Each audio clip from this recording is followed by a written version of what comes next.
Alto's Odyssey has the same basic gameplay as Alto's Adventure and is a side-scrolling endless runner video game. This time, however, it is sandboarding instead of snowboarding.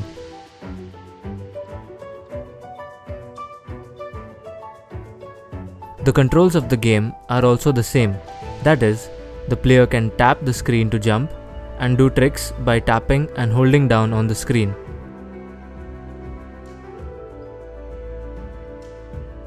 By performing multiple tricks in a row, the player can increase their score, which gets added on to an online leaderboard at the end of each run. Odyssey is set in a desert which features 3 unique biomes.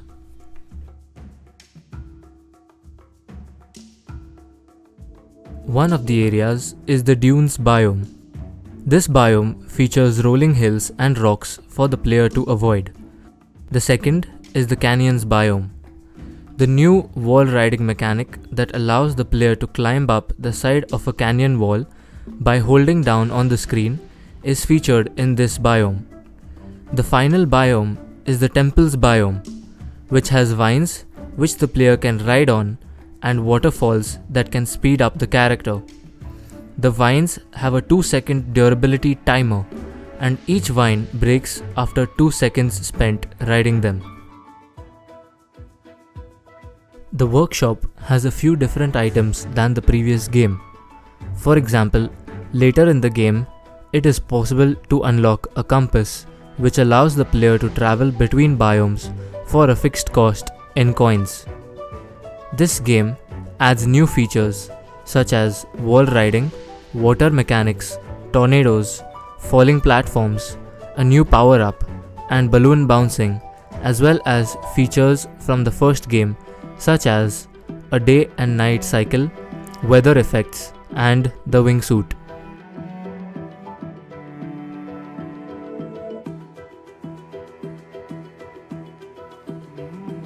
Odyssey also has the Zen mode featured in the game, where there is no track of points and no end to the run.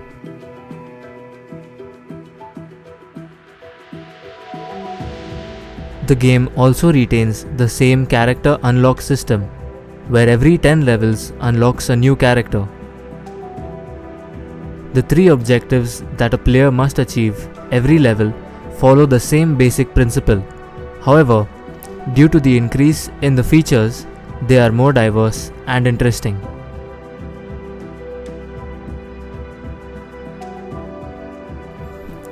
The graphics of Alto's Odyssey are a huge improvement, and it is much more visually pleasing than the first game.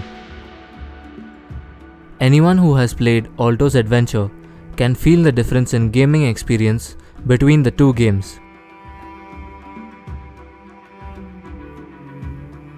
The frequency of the pop-up ads in Alto's Odyssey was by far the most irritating part of playing the game.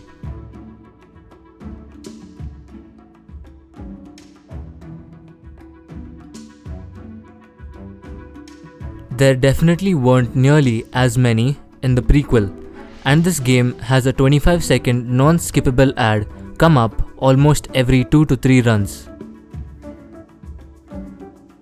You can pay for an ad-free version of the game if you feel that the gaming experience is that important to you. But to be honest, this isn't a game I'd pay to play, and I wouldn't recommend paying for an ad-free version of the game, unless you're a massive fan of the creators and you want to support them.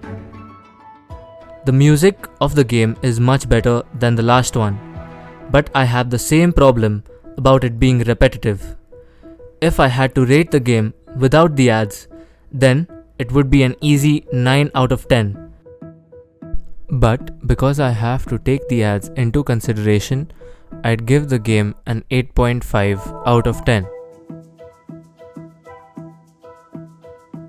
For those of you who are interested to get into Android mobile games, there is a link to the game in the description of this video. If you enjoyed this video, please like, share and comment. Thank you for watching.